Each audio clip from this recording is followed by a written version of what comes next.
Entonces, el enfoque del día de hoy, o la charla que tengo yo, está hasta cierto punto bastante informal, si lo quieren ver así, en relación a probablemente otras charlas que vayan a ver. Sin embargo, como este era un keynote, nosotros vamos a discutir algunas particularidades de los lenguajes de programación que se utilizan actualmente.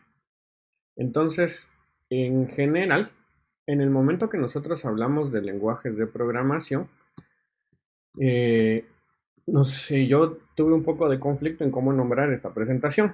Y generalmente yo también soy profesor universitario, soy profesor en la Universidad Rafael Andívar en Guatemala. Y los alumnos casualmente me hacen mucho la misma pregunta, o sea, ¿por qué debo de aprender distintos lenguajes de programación? ¿O por qué debo aprender lenguajes que fueron creados hace 25 años? Y una que suele darse mucho hoy en día es ¿por qué debo aprender otros lenguajes si ya existe JavaScript? Si reformateamos esta pregunta, también puede ser así como, ingeniero, ¿cómo le hace usted para aparentar que conoce 20 lenguajes de programación? ¿O por qué es importante o por qué existen tantos? Y una tercera forma de plantear esta pregunta, ya diciéndola de una forma formal, es cómo debo de sobrevivir o por qué es importante aprender distintos lenguajes de programación en un mundo políglota. ¿Cuáles son las motivaciones y cuál es el estado actual del lenguaje de programación? Les debo decir que la presentación que voy a dar el día de hoy está basada en mi experiencia tanto como profesor, pero también como alguien que ha trabajado como 10 años como consultor en la industria. Yo pasé de desarrollar por primera vez aplicaciones móviles en Java Micro Edition hasta el montón de lenguajes de programación que utilizamos el día de hoy. Y digámoslo así, he visto la evolución que se ha dado en los lenguajes de programación y plataformas y lo fácil o difícil que suele ser a veces dar esos saltos. Entonces, pretendo dar algunos tips de lenguajes de programación y me gustaría que eventualmente también los 300 participantes aproximadamente que tenemos puedan dar algunos comentarios en el chat. Entonces, para entender por qué hay tantos lenguajes de programación, lo primero que tenemos que entender es cómo se fueron dando estas cosas y nunca perder de vista que no va a existir ningún lenguaje de programación que consideremos el mejor. Entonces, si nosotros analizamos las ciencias de la computación, tenemos que, por ejemplo, en clasificaciones de la I3C o ACM, nuestro campo es bastante amplio y podemos ser especialistas en distintas subáreas. Por ejemplo, Microsoft opina que tenemos 34 subáreas en Microsoft Research, pero si damos un vistazo general, las ciencias de la computación en programas tradicionales en universidades de América Latina e incluso Europa se dividen en 5 áreas: ciencias de la computación, ingenierías de software, tecnologías de la información, sistemas e ingeniería de computación, cada una enfocada en metodologías para crear software, metodologías de procesamiento de información, cómo crear procesadores a nivel de hardware y distintos tópicos que, digámoslo así, tenemos bastante conocimiento como para pretender que alguien sepa todas las ciencias de la computación. Sin embargo, dentro del ecosistema de ciencias de la computación, a pesar de que es un sistema tan amplio, también existen subculturas.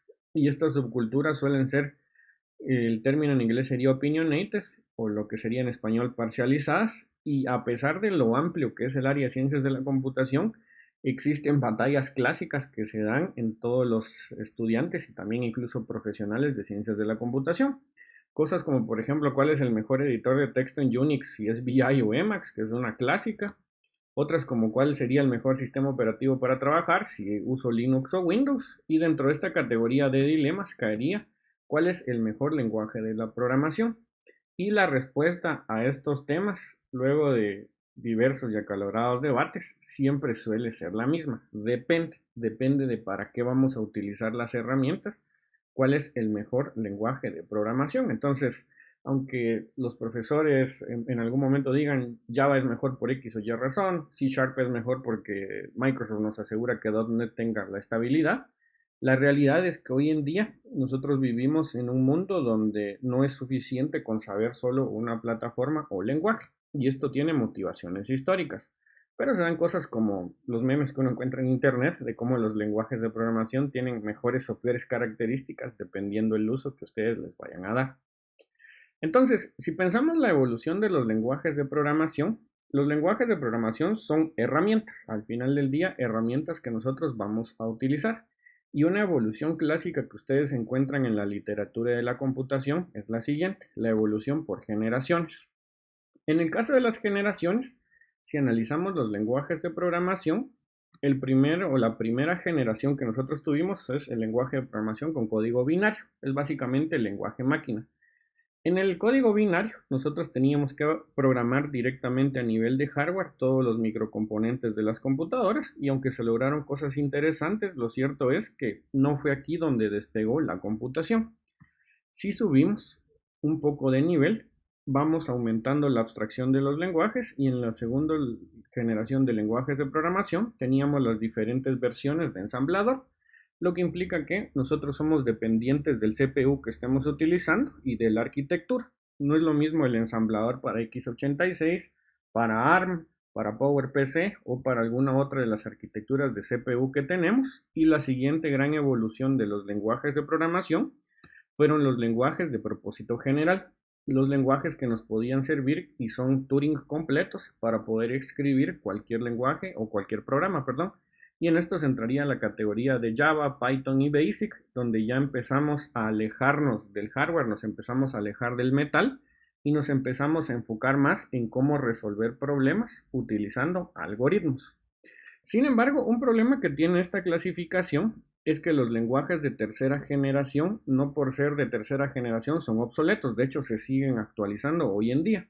Prueba de ello es la reciente popularidad de Python y uno de los problemas en esta clasificación es que luego de estos lenguajes aparecieron los lenguajes de tipo 4GL, que son más declarativos que imperativos, en los cuales podríamos incluir, por ejemplo, lenguajes de consulta como SQL, lenguajes de propósito general como Bash o lenguajes muy específicos como R, que se enfocaron específicamente en el procesamiento de datos y estadísticas. Y por último subimos a los lenguajes de 5GL como Mercury, que están enfocados en un dominio muy específico y que son básicamente creados para sistemas basados en reglas.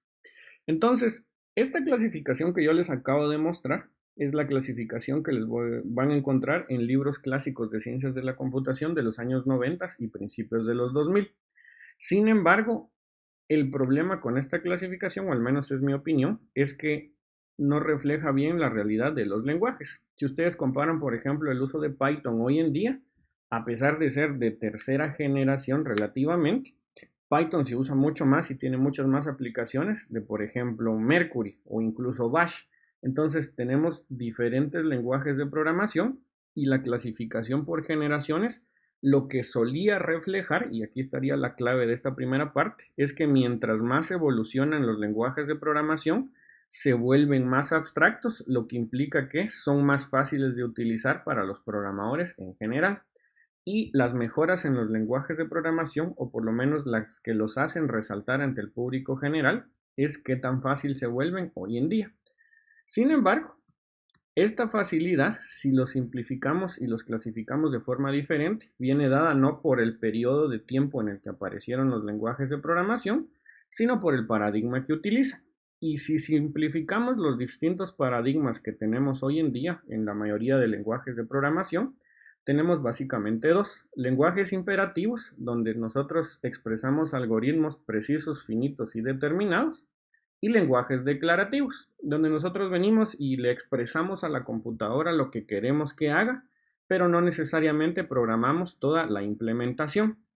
Y los cuatro grandes paradigmas en este punto de la historia son lenguajes de programación estructurados, orientados a objetos, programación funcional y programación lógica, en el cual tenemos grandes ponentes e incluso ya tenemos lenguajes de programación híbridos, pero si tuviera yo que elegir un lenguaje que ha definido la popularización de uno u otro paradigma, yo opinaría que Pascal fue el que hizo que la programación estructurada resaltara. Java hizo lo mismo para la programación orientada a objetos. Por su parte, Lisp lo hizo en programación funcional. Y en el caso de lenguajes lógicos, Prolog contribuyó mucho a que los lenguajes declarativos se desarrollaran. Y hoy en día, la clasificación que se suele utilizar para los lenguajes de programación suelen ser los paradigmas. Es una clasificación más flexible que me dice de forma rápida las bondades que yo puedo encontrar en un lenguaje de programación. Ahora bien, generalmente, y si ya analizamos un poco de la historia de por qué hemos tenido una explosión de lenguajes de programación, también debemos pensar en las aplicaciones y usos, y esto es más que todo cómo se comporta la computación en la calle. Si ustedes analizan la computación comercial y la creación de software en la calle, en los años 60 y 80 básicamente nos enfocamos en mainframes. Teníamos megacomputadoras para procesamientos de datos, que hasta hoy en día todavía se encuentran en bancos, en empresas de telecomunicaciones, en empresas de gobierno, y los dos grandes ganadores de esta primera serie de computación comercial probablemente fueron RPG de IBM y COBOL, que se ejecutaban en diversos mainframes, y hasta hoy en día la programación comercial sigue requiriendo programadores en COBOL y programadores en RPG. De hecho, con la crisis del COVID, algo que sonó mucho fue que Nueva York estaba solicitando programadores en COBOL porque los que tenían o ya se habían jubilado o superaban los 60 años, y era muy peligroso que salieran a hacer las correcciones a los sistemas de nómina de la ciudad de Nueva York. Luego de los mainframes dimos un salto y caímos en la generación de los lenguajes de propósito general, donde se pretendía que un lenguaje pudiera dominar a todos los ámbitos. Y aquí vimos la aparición de Java, aparición de C Sharp, la modernización de lenguajes como BASIC en la encarnación que conocimos como Visual Basic o incluso como Pascal.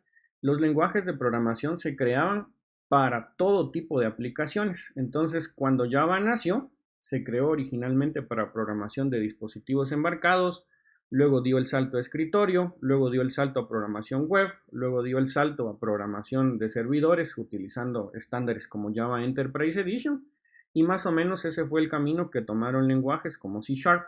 Teníamos plataformas donde un lenguaje de propósito general podía utilizarse en múltiples plataformas. Sin embargo, con la aparición de Internet en los años 90, empezamos a requerir mejores herramientas, y a partir del 2010 eso ya se ve reflejado en la especialización de los lenguajes que tenemos hoy en día.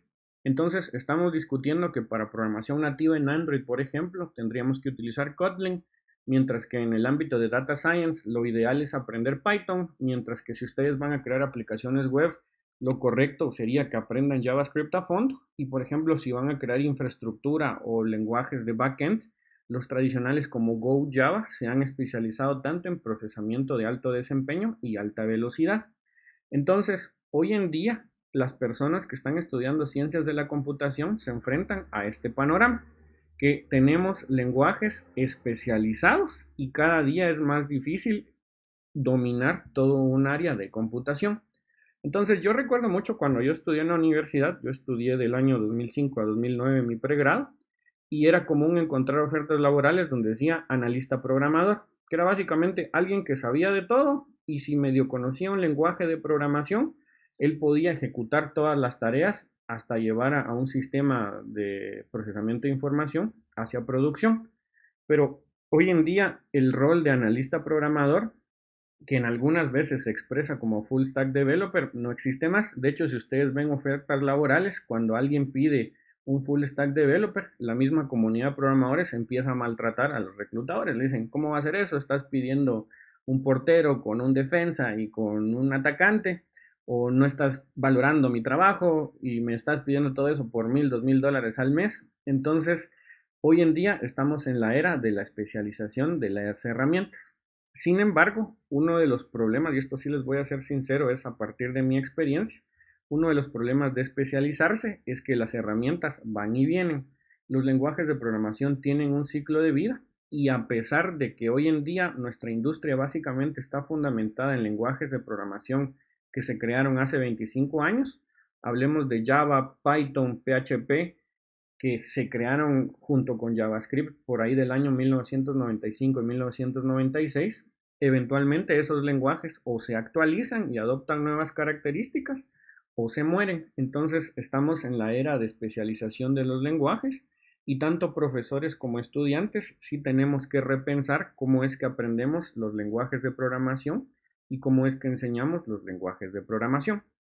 Ahora, ¿por qué digo esto? Si nosotros comparamos las plataformas de programación, podemos comparar, por ejemplo, la típica frase que dicen las personas: yo programo en Java, soy un programador en Java. Cuando lo correcto hoy en día debería decir: yo programo en el lenguaje Java, que es solo un elemento de los múltiples stacks de programación que tenemos, Y específicamente lo que probablemente él está queriendo decir es, yo programo en una de las múltiples opciones de la plataforma Java, porque ya no es un lenguaje único, ni una máquina virtual única, ni un compilador único, ni un IDE único. Entonces lo vamos a colocar en perspectiva. Generalmente, cuando una persona dice yo programo en Java, yo programo en Python, yo programo en C++, lo que él está diciendo, yo conozco medianamente una plataforma que combina los siguientes 5 elementos. Combina un compilador, un entorno de ejecución, una serie de APIs y bibliotecas, uno o varios frameworks para realizar sus tareas y un editor de texto o IDE con el cual él realiza la programación. Y ahora, ¿por qué se suele decir yo soy programador en Java o yo soy programador en Python? Porque tradicionalmente las plataformas eran cohesivas y entregadas por una misma empresa. Por ejemplo, una plataforma que tardó mucho en morir aquí en Guatemala, y probablemente la situación es similar en América Latina, es Pascal. Pascal se consideró durante mucho tiempo el primer lenguaje de programación que la gente debía de aprender y tenía la siguiente particularidad. Cuando ustedes instalaban un entorno Turbo Pascal, el compilador era el compilador de Borland, las bibliotecas eran las bibliotecas de Borland, como un caso bastante común era que ustedes escribían en Pascal para Borland y solo corría en Pascal de Borland. Y el editor de texto también se los daba a Borland. Entonces era un único fabricante que les brindaba todas las herramientas para desarrollar software. Entonces los programadores solían decir, yo programo en Pascal.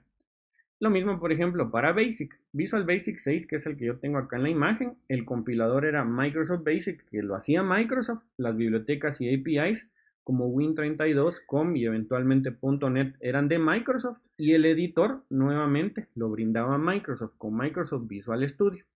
Y les podría asegurar que Visual Studio es el último gran entorno totalmente integrado que ustedes encuentran disponible en la calle, porque a partir de movimientos que se dieron en el mundo de la computación, como la aparición del open source y nuevamente la especialización de tareas, ya no es común que los entornos sean integrados. Por lo tanto, ya no debería ser común que los programadores digan yo soy un programador en Basic o soy un programador en Pascal. ¿Por qué? Si comparamos esto, por ejemplo, con el C++ moderno, en C++ nosotros tenemos opción a 3 compiladores.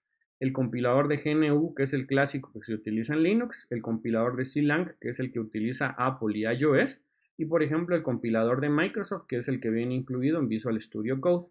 Tenemos que compilar este compilador con una serie de bibliotecas y APIs estándar definidas en el C++ 11 ISO, que tiene diferentes implementaciones, incluso en el mismo sistema operativo, como Muzzle, que es ideal para Linux embarcados, o como el clásico glibc, que implementa el proyecto GNU. Diferente de cómo se generaba anteriormente, los frameworks también son creados por empresas diferentes, como Qt, que es creado y mantenido por Dja, y tenemos diferentes opciones para el editor, como si nos gusta Apple podemos utilizar Xcode, Visual Studio de Microsoft, CLion de NetBeans y Qt Creator en Dja. Entonces estamos en la era de especialización y flexibilización. Lo mismo, por ejemplo, está pasando en Java. En Java tenemos dos grandes compiladores, que sería el JavaC que la mayoría de personas conoce, que viene incluido en OpenJDK, y un compilador incremental, que es el compilador de Eclipse, que se utiliza en diversos entornos, por ejemplo en los IDEs. Tenemos diferentes máquinas virtuales proveídas por distintos fabricantes, como la clásica Oracle Hotspot, Amazon tiene su máquina virtual, Red Hat tiene su máquina virtual, IBM tiene su máquina virtual e incluso ya es posible compilar código Java hacia plataformas nativas. Y va a suceder lo mismo con bibliotecas y APIs, donde tenemos las APIs estándares que definen un conjunto de empresas como Oracle, Google y Red Hat, y también el conjunto de frameworks y bibliotecas que se encuentran en Maven Central, donde encuentran aproximadamente 3 millones de bibliotecas en Java, open source y disponibles para utilizarse. Entonces, si a mí me preguntaran qué fue lo que provocó la revolución de los lenguajes de programación, yo les diría sinceramente fue la aparición del open source, porque en el momento que apareció el open source y se adoptó la cultura open source en C++, eso abrió las puertas a que las herramientas se especializaran y tuviéramos diversos fabricantes participando en el mismo ecosistema. Y en todos los lenguajes de programación esto no es diferente. Si pensamos en JavaScript, nuevamente tenemos dialectos y supersets como TypeScript y Dart, entornos de ejecución diferentes para el mismo lenguaje como Node, Deno, Graal, SpiderMonkey, bibliotecas y APIs, webs, NPM, frameworks como Express, Meteor, React y Angular, creados por diferentes fabricantes y luchando entre sí para lograr la mejor posición en la mente de los desarrolladores. Python no es muy lejano a esta situación. Tenemos dialectos y supersets, entornos de ejecución, bibliotecas y APIs, editores y frameworks. Ahora bien, ¿por qué fue motivado esto? Hoy en día, la mayoría de plataformas que nosotros utilizamos suelen ser especializadas. Si por ejemplo pensamos en las plataformas móviles, tenemos que para programar Android nativo, incluso en la misma plataforma, hay 3 lenguajes. Podemos escoger entre Java, Kotlin y C++. En iOS nativo tenemos Swift y Objective-C, y en multiplataforma web tenemos cosas como implementar aplicaciones en JavaScript que se ejecuten en entornos con Ionic o Cordova, o incluso con JavaScript, Java, C# y Dart. Entonces tenemos distintos lenguajes de programación que están enfocados a distintos problemas, pero funcionan en la misma herramienta.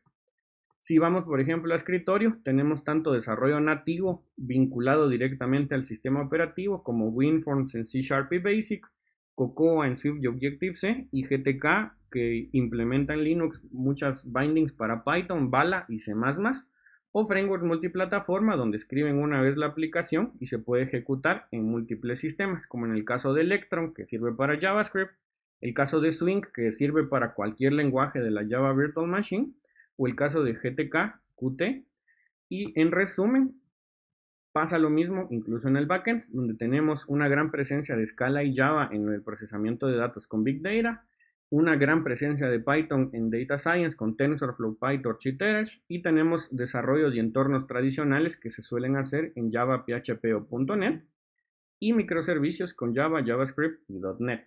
Con esto lo que yo les quiero dar a entender es que el desarrollo de software en 2020, si ustedes lo comparan, sobre todo los profesores, con la era que nosotros aprendimos a programar, esa era donde solo aprendíamos una plataforma ya no existe más. Entonces, eso es algo difícil de aceptar cuando uno ya es profesional de informática, pero cada día que pasa es más difícil la existencia de un lenguaje de propósito general o de una plataforma de propósito general. Y la tendencia para el nuevo profesional de informática es conocer lenguajes generales para propósitos específicos. Entonces, hoy lo común es que un programador domine al menos 3, 4 lenguajes, domine bien una plataforma, pero no le sean extrañas 2 o 3 plataformas adicionales.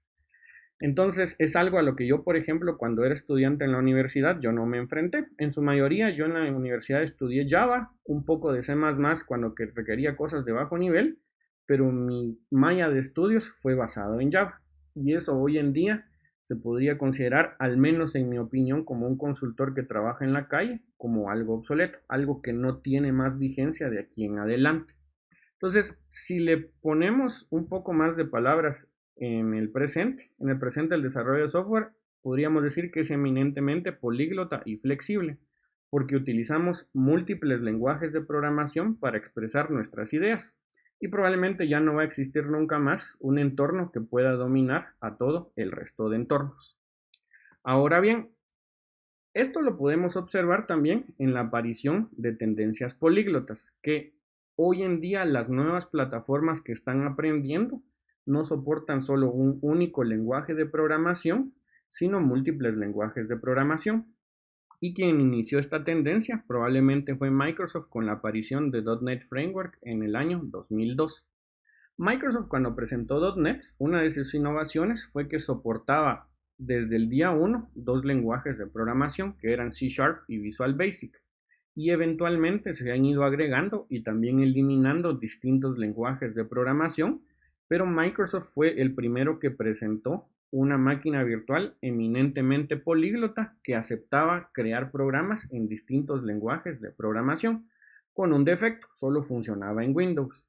Si avanzamos un poco en el tiempo, la tendencia es que para todos los lenguajes de programación se empiecen a crear entornos que soportan diversos lenguajes de programación.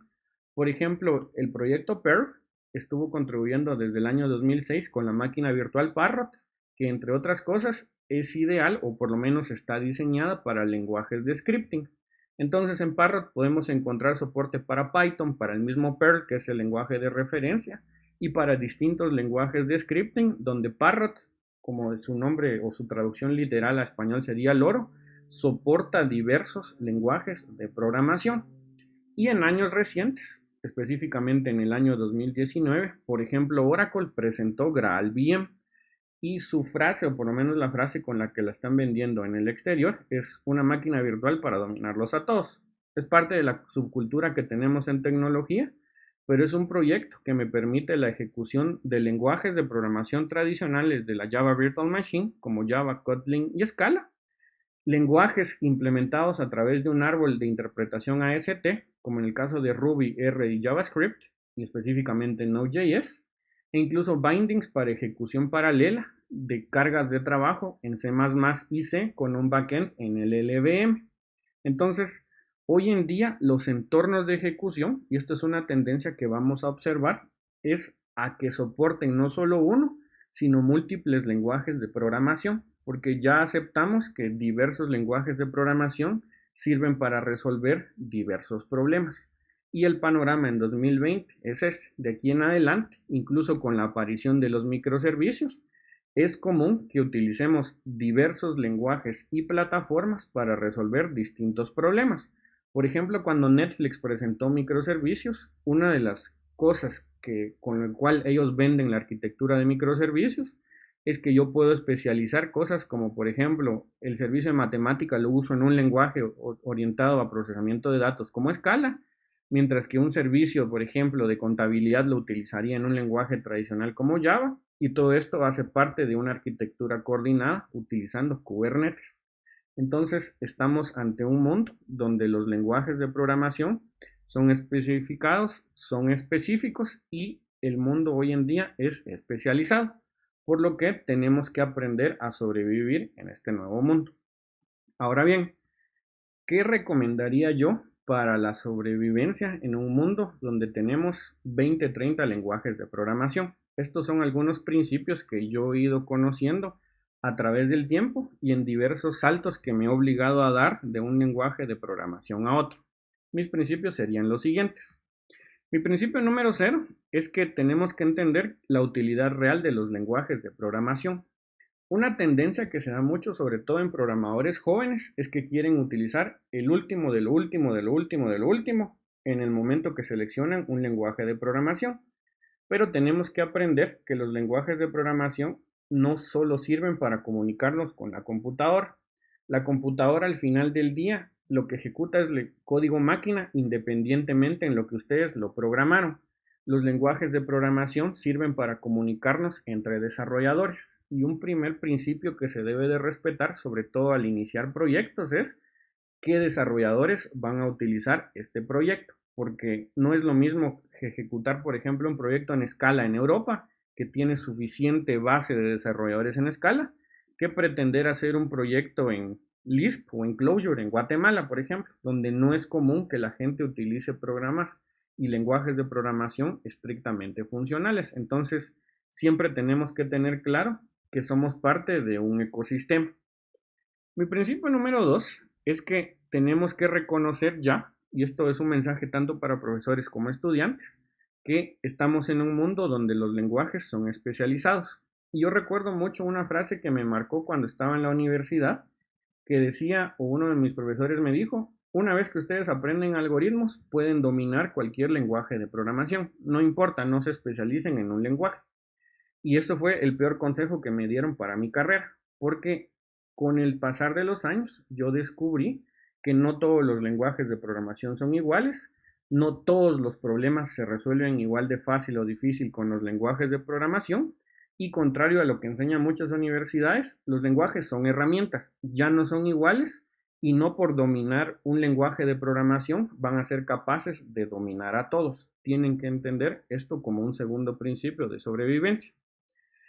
Entonces, un tercer principio, que sería el principio número 2, es que los estudiantes, o por lo menos los programas de computación hoy en día, de acuerdo a lo que yo he visto en la industria, es que tendrían que hacer más énfasis en los paradigmas sobre los lenguajes de programación.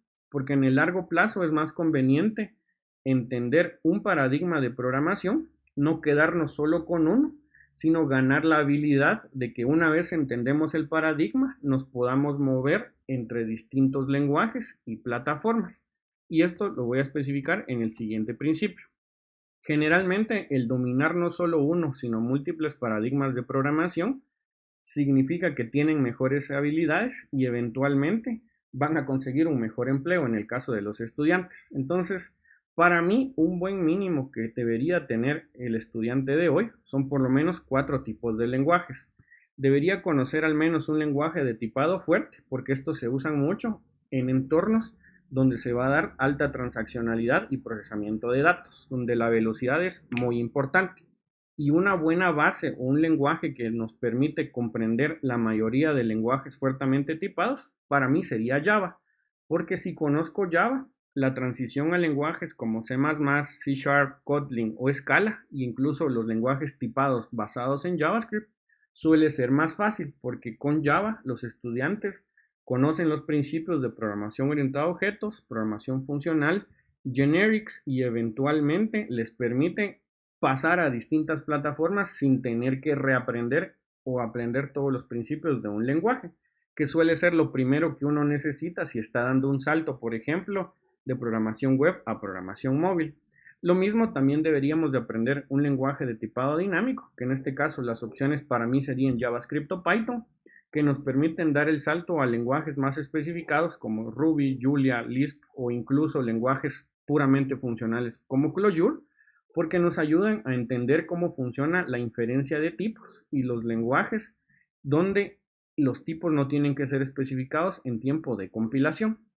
Pero además de eso, siempre es bueno comprender y utilizar un lenguaje de tipo scripting, porque la mayoría, si no todas las herramientas que les mostré arriba, utilizan de una u otra forma interfaz de línea de comandos. Entonces, si utilizan ya sea Unix o Windows, el conocer Bash o PowerShell, que está enfocado en programación orientada a objetos, les va a permitir automatizar las tareas en los sistemas operativos que ustedes utilicen. Y por último, uno de los lenguajes que probablemente la mayoría nadie menciona como el lenguaje ideal que él quisiera aprender es SQL. Es un lenguaje que ha variado poco e independientemente de todas las tareas que realicen los estudiantes o realicen los programadores en el entorno de desarrollo, es un lenguaje que les va a servir bastante. Entonces, esos serían mis principios de sobrevivencia. Ahora, ¿de dónde los obtuve? Primero que todo, al momento de uno decidir un lenguaje de programación, especialmente en nuestros países de Latinoamérica, que solemos utilizar la universidad como una escalera para la ascensión social y acceder a mejores trabajos, tenemos que considerar qué lenguajes se están utilizando en la calle. Y dependiendo el ranking que ustedes consulten, siempre van a ver los lenguajes que yo les acabo de mostrar. Si consideramos, por ejemplo, Redmond, en el tope siempre ha estado JavaScript, Python y Java.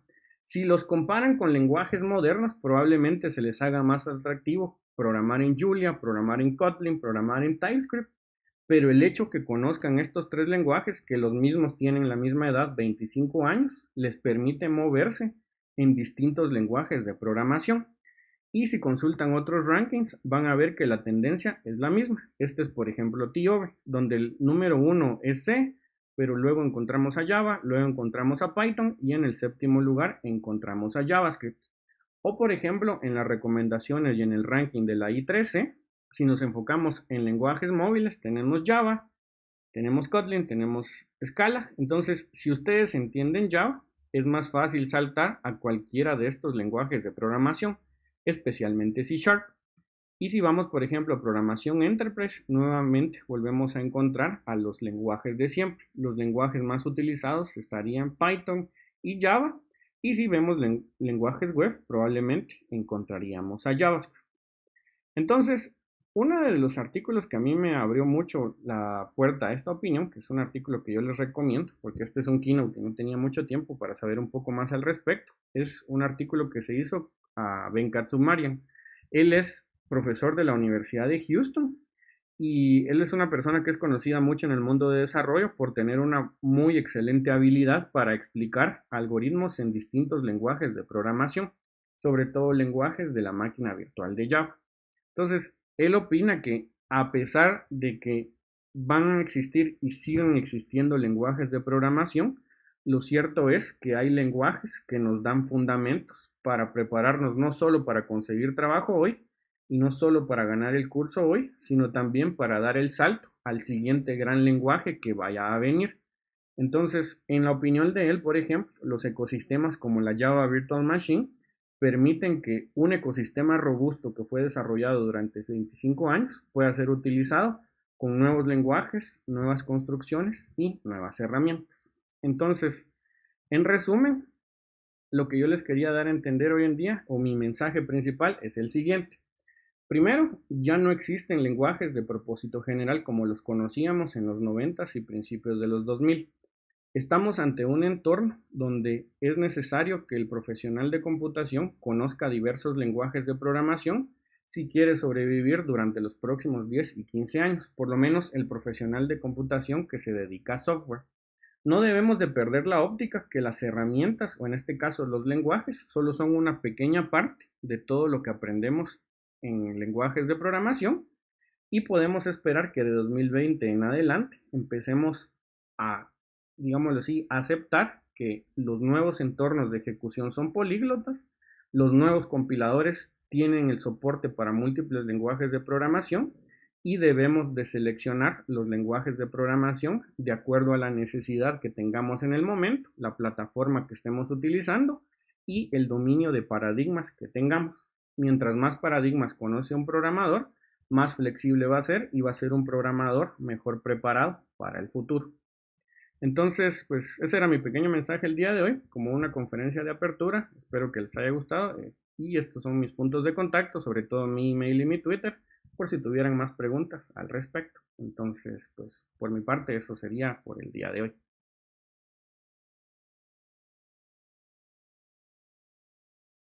Perfecto, muchísimas gracias, Víctor.